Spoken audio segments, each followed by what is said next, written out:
আজ বাজার থেকে বেশ বড় সাইজের বিলের দেশি কই মাছ এনেছে। কই মাছ দেখলেই যে রেসিপিটি সবার আগে মনে আসে সেটি হলো তেলকই। সেই তেলকইয়ের রেসিপি আজ আপনাদের করে দেখাবো। মাছগুলো কেটে পরিষ্কার করে নিয়েছি। এরপর লবণ, হলুদ ও তেল দিয়ে মাছগুলো ভালো করে মাখিয়ে ভেজে নেব। এইবার সব মশলাগুলো বেটে নেব। আদা, জিরে, লঙ্কা ও রসুন।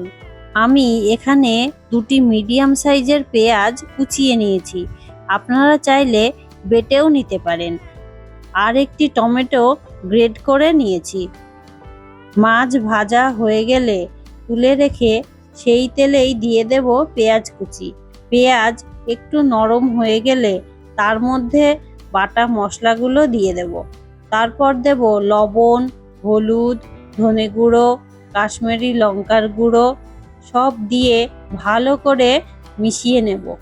গ্রেট করা টমেটো দিয়ে আরও একটু সময় কষিয়ে নেব।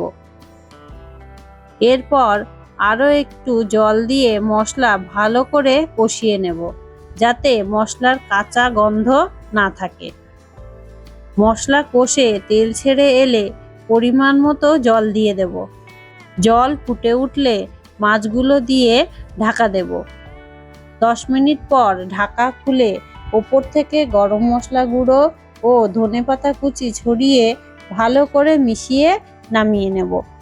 গরম গরম ভাত ও তার সঙ্গে এই তেলকই একেবারে জমে যাবে। রেসিপিটি আপনাদের কেমন লাগলো আমাকে অবশ্যই কমেন্ট করে জানাবেন।